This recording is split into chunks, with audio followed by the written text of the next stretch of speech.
Video ni khas untuk hampa yang mana mencari motor murah bawah RM4,000 je.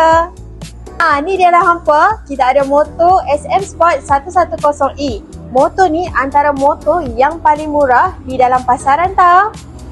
Motor ni simple je. Dia menggunakan rim alloy.